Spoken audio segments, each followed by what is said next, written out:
Ayatollah Ali Khamenei. ఇరాన్లో ఆయన మాటే శాసనం. 40 ఏళ్లుగా ఇరాన్కు సుప్రీం లీడర్గా కొనసాగుతున్న ఆయన ఇజ్రాయెల్ మీద ఆగ్రహంతో రగిలిపోతున్నారు. అమెరికాకే వార్నింగ్ ఇస్తున్నారు. ఖమేనీని లేపేశాకే యుద్ధం ముగింపు అంటూ నెతన్యాహు తగ్గేదేలే అని కామెంట్ చేస్తున్నారు. మరిప్పుడు ఖమేనీ ఏం చేయబోతున్నారు? అసలు ఎవరీ ఖమేనీ? ఇరాన్ పగ్గాలు ఎలా అందుకున్నాడు? ఖమేనీని ఇజ్రాయెల్ ఎందుకు టార్గెట్ చేస్తోంది? ఇకపై ఆయనను ఏం చేయబోతోంది?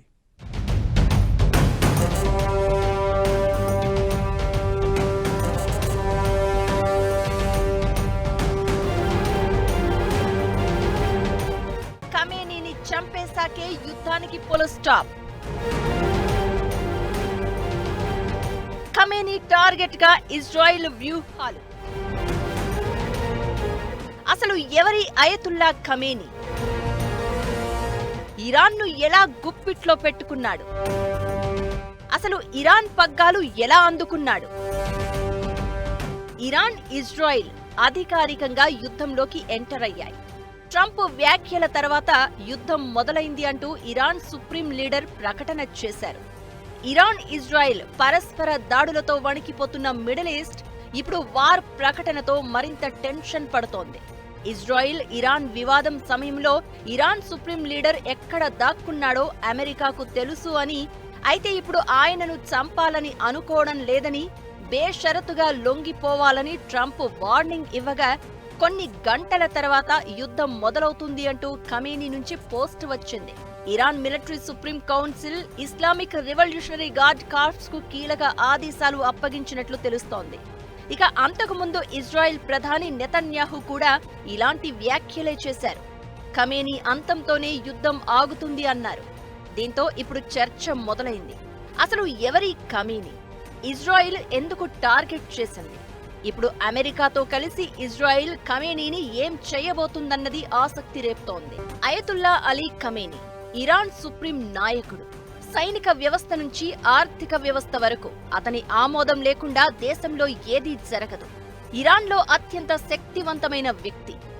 1939 ఏప్రిల్ 19న ఇరాన్లోని మషాద్లో పుట్టిన ఖమేనీ నజాఫ్లో మతపరమైన శిక్షణ పొందారు. అప్పట్లో ఇరాన్ రాజైన మహ్మద్ రెజా పహ్లావి పాలనకు వ్యతిరేకంగా అండర్ గ్రౌండ్ కార్యకలాపాల్లో పాల్గొన్నారు ఖమేనీ. దీంతో ఆయన చాలాసార్లు అరెస్ట్ అయ్యారు. ఆ తర్వాత ఇరాన్ నుంచి కొంతకాలం పాటు బహిష్కరణకు గురయ్యారు. 1979లో ఇరాన్ విప్లవం జరిగింది. దీని తర్వాత ఆ దేశ రాజధాని టెహ్రాన్ కు చేరుకున్న ఖమేనీ విప్లవాత్మక నాయకత్వ హోదాలో ఎదుగుతూ వచ్చారు. 1981లో టెహ్రాన్ మసీదులో ప్రసంగం ఇచ్చేటప్పుడు ఖమేనీపై హత్యాయత్నం జరిగింది. ఈ ఘటనతో ఆయన చెయ్యి పక్షవాతానికి గురికాగా అయినా సరే ఎదుగుతూ వచ్చారు. 1980 నుంచి 1988 వరకు ఇరాక్తో ఇరాన్ యుద్ధం జరగగా సైనికులను సమన్వయం చేయడంలో ఖమేనీ కీలక పాత్ర పోషించారు. దీంతో ఆయనకు గుర్తింపు వచ్చింది. 1981లో అప్పటి ఇరాన్ అధ్యక్షుడు మహ్మద్ అలీ రాజై, ప్రధాని మహ్మద్ జావేద్ బహోనార్ చనిపోయారు. దీంతో ఖమేనీ ఆ సమయంలో 95% ఓటింగుతో అధ్యక్షుడిగా బాధ్యతలు చేపట్టారు.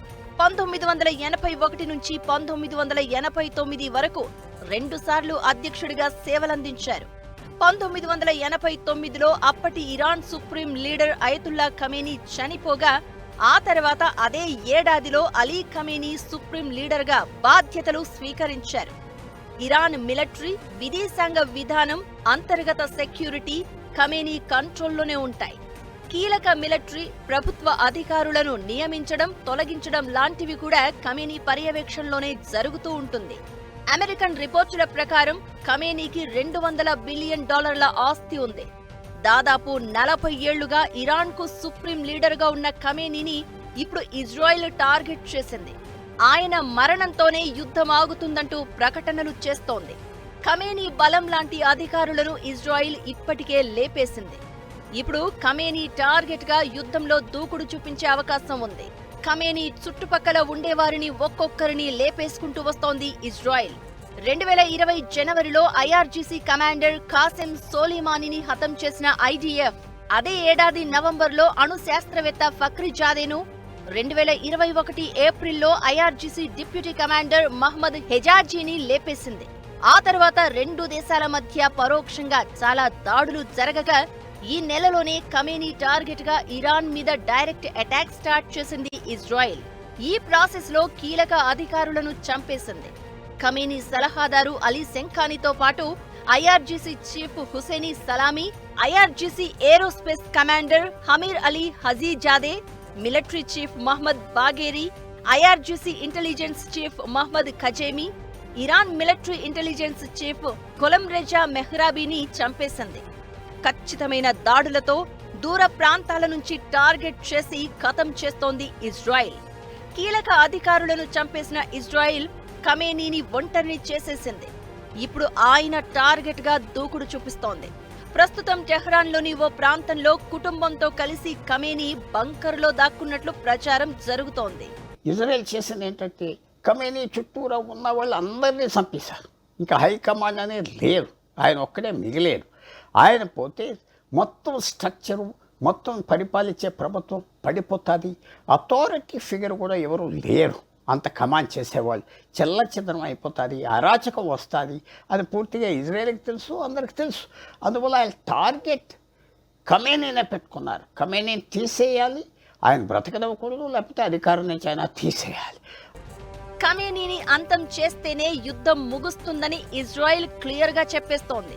నిజానికి ఇరాన్ను ఓడించడమే కాదు, ఇరాన్లో ప్రభుత్వం మారాలి అన్నది ఇజ్రాయెల్ వ్యూహంగా కనిపిస్తోంది.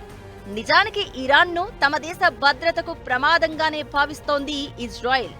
ఇరాన్ అణు కార్యక్రమానికి సంబంధించి ఖమేనీకే అన్ని అధికారాలు ఉన్నాయి. అయితే ఆయనను లేపేస్తే ఆ కార్యక్రమం ఆగిపోతుందని ఇజ్రాయెల్ భావిస్తోంది. దీంతో పాటు ఖమేనీ మరణం తర్వాత ఇరాన్లో అంతర్గత రాజకీయ అస్థిరతకు దారితీసే అవకాశం ఉంటుంది. నెక్స్ట్ సుప్రీం ఎవరు అనే దానిపై అధికారులు, నాయకులు, ఐఆర్జీసీ మధ్య యుద్ధం జరగడం ఖాయం.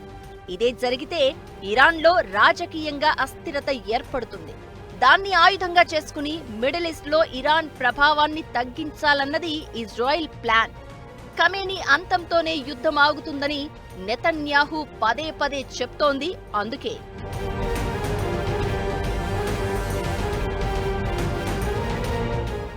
ఇరాన్లో ఏం జరిగినా, ఇరాన్ ఏం చేసినా కర్త, కర్మ, క్రియ అన్నీ ఖమేనీనే.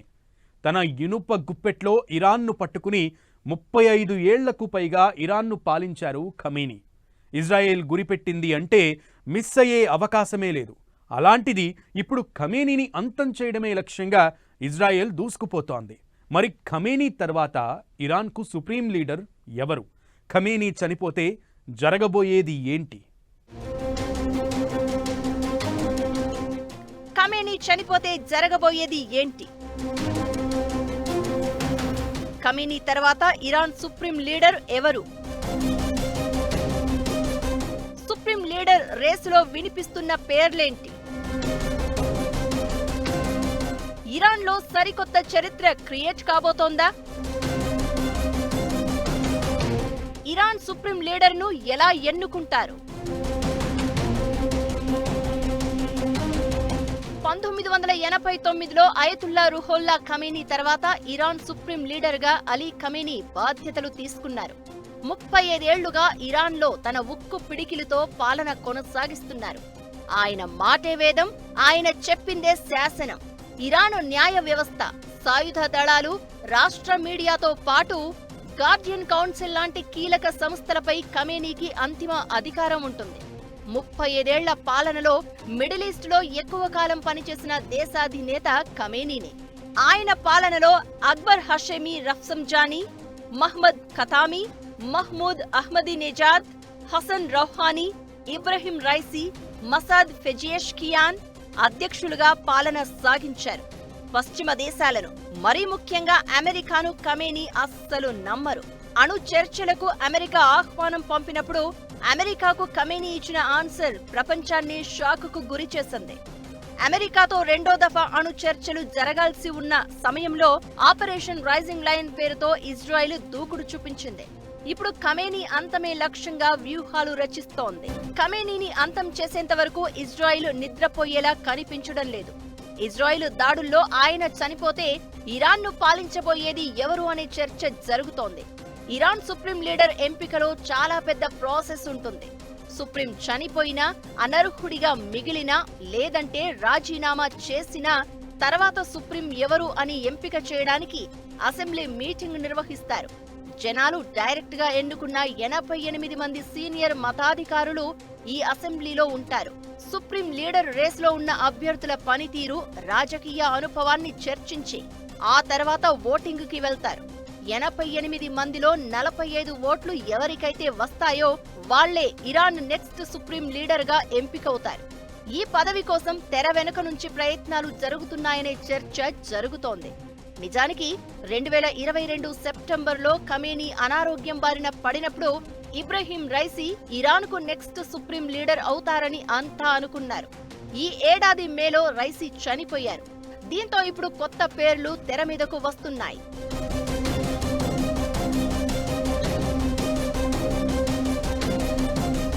సుప్రీం లీడర్ రేస్లో ఖమేనీ కుమారుడు ముజ్తబా ఖమేనీ పేరు ప్రముఖంగా వినిపిస్తోంది. ఐఆర్జీసీతో పాటు మతాధికారుల వ్యవస్థతో ముజ్తబాకు మంచి సంబంధాలున్నాయి. ఈయన మధ్యస్థాయి మత నాయకుడు అయినా ఇరాన్ భద్రత, రాజకీయ వ్యవహారాలను తెర వెనుక నుంచి సమన్వయం చేయడంలో కీలక పాత్ర పోషిస్తున్నారు. సుప్రీం లీడర్ రేస్లో వినిపిస్తున్న మరో పేరు అలీరేజా అరాఫీ. ఖమేనీకి ఈయన సన్నిహితుడు, నమ్మకస్తుడు. నిపుణుల అసెంబ్లీకి డిప్యూటీ చైర్మన్ గా పనిచేయడమే కాదు, గార్డియన్ కౌన్సిల్ మెంబర్ గా కూడా పనిచేశారు. ఇక సుప్రీం లీడర్ కార్యాలయంలో రాజకీయ భద్రతా వ్యవహారాలను పర్యవేక్షించే అలీ అస్గర్ ఎజాజీ కూడా సుప్రీం లీడర్ రేస్లో కనిపిస్తున్నారు. దేశ భద్రతా కార్యకలాపాలు, నిఘా వ్యవస్థపై హెజాజీకి మంచి పట్టు ఉంది. ఇది ఎన్నిక సమయంలో ఉపయోగపడే అవకాశం ఉంటుంది.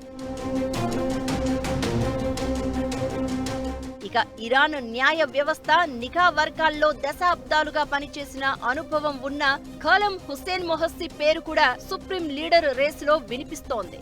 గతంలో ఈయన ఇరాన్ ఇంటెలిజెన్స్ మంత్రిగా పనిచేశారు. Attorney general, judicial legal person లాంటి కీలకమైన పదవులను కూడా చేపట్టారు. ఇక సుప్రీం లీడర్ ఆఫీసులో చాలా కాలంగా ప్రధాన కార్యదర్శిగా పనిచేస్తున్న మహ్మద్ గోల్ఫయేగనీ కూడా సుప్రీం లీడర్ పోస్టుకు పోటీ పడుతున్నారు. ఇరాన్ రాజకీయ, పరిపాలనా వ్యవస్థపై ఈయనకు లోతైన జ్ఞానముంది. ఖమేనీ మీద, ఆయన కుటుంబం మీద అపారమైన విధేయత ఉంటుంది. వీళ్లతో పాటు ఇరాన్ మాజీ విదేశాంగ మంత్రులు అలీ అక్బర్ వెలాయతీ, కమల్ ఖరాజీ, ఇరాన్ పార్లమెంట్ మాజీ speaker Ali Larijani supreme leader post కోసం పోటీ పడే అవకాశాలు ఉంటాయి. దీంతో ఇజ్రాయిల్ దాడుల్లో ఖమేనీ చనిపోతే ఈ కీలక నాయకుల్లో ఎవరు సుప్రీం లీడర్గా బాధ్యతలు చేపడతారు అనే ఆసక్తి కనిపిస్తోంది.